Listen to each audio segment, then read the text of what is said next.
We've been talking about Brexit, which is hot topic, but we also live in a time where during that same sort of period, Donald Trump has become president in America. How has that affected your worldviews on the way things are going?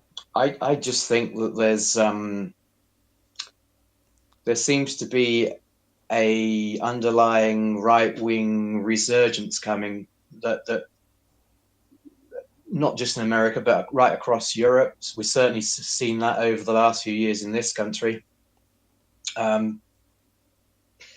If you look at some of the social media stuff and see what's being said and done, it's not good times. I mean, even my daughter says it's like, I mean, she's only 17, but she says it feels like 1936 all over again. I mean, I don't know. That sounds pessimistic, but there's an underlying current of some right-wing politics going on. Well, and the fact that everything seems to become polarized. Oh, no. You know, I mean, part of the reason I got involved in the SDP back in the early 80s was because politics back then was polarized. We had a system based around two parties, but we had multiple parties involved in the electoral process. And even today, I'm so passionate about electoral reform. I think it's crazy that some MP could get voted on with less than half his or her constituents voting for him. And, you know, it creates this polarization. You have both the Conservative and Labour Party, big broad churches, because the voting system doesn't allow them to split. So you have socialists and social democrats who are diametrically opposing the Labour Party, and you have One Nation Tories and very right-wing wingers in the Tory Party. And it's pendulum politics, and we've had pendulum politics for as long as I can remember, and it needs to change. Where in the world do you see a different form of politics that seems to be working? I think most countries have got most places have got issues. I mean, we had the election of Macron in France, which was interesting. A liberal setting up a new party and doing really well in the assembly. I think it's assembly elections, whatever they're called.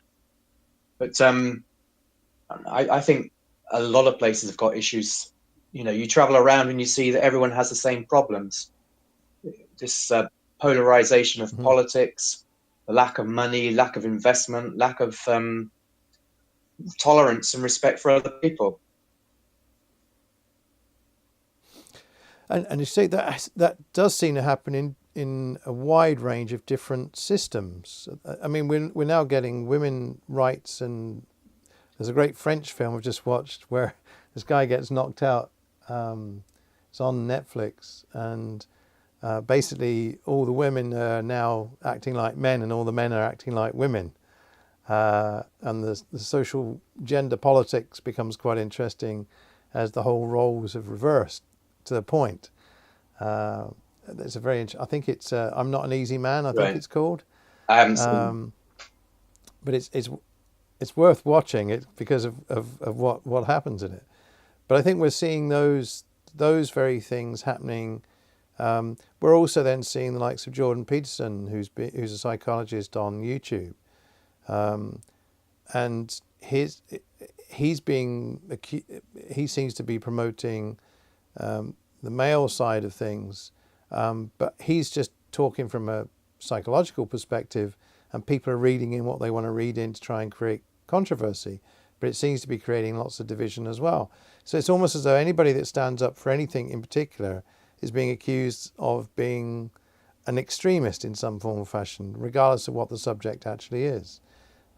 Is that something that you find, or is that just a blinkered point of view that I have? No, I think that there's an underlying current to stifle debate. So people can't have those conversations that would enlighten, that, you know, for whatever reason, maybe to undermine democracy, I don't know. But I mean, there was a march in London 2 or 3 weeks ago where the ultra-right were out trying to champion the freedom of speech. But, you know, you get to think, well, why do they say that freedom of speech is being undermined currently? Well, because they want to speak out against certain minority groups. And I think we need protection for minority groups in place.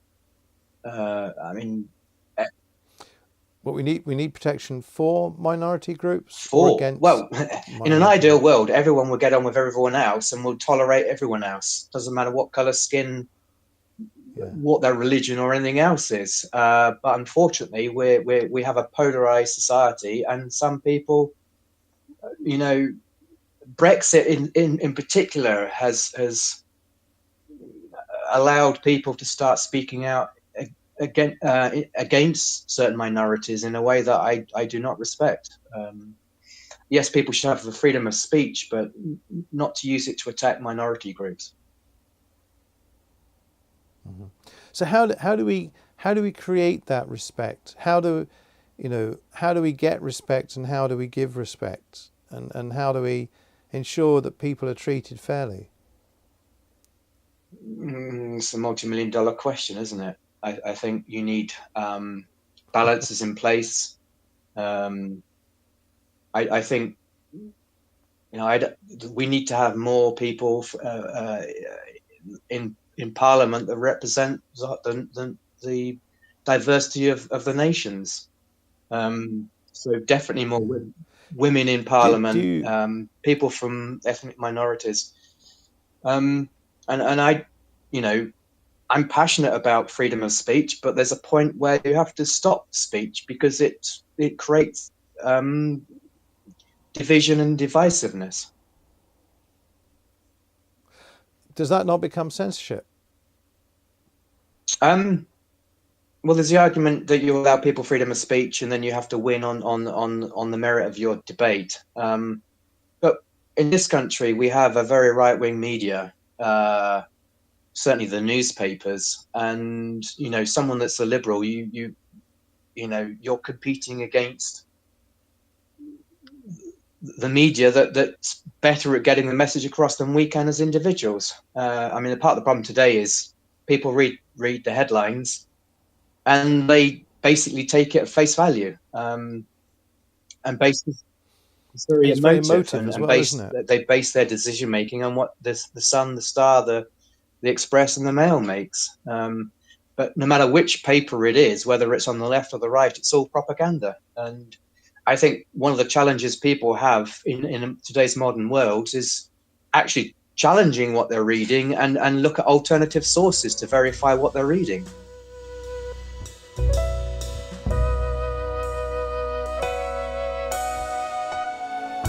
We have more on the way, so please subscribe to this channel and check out the link below if you'd consider becoming a patron to help us keep making more content.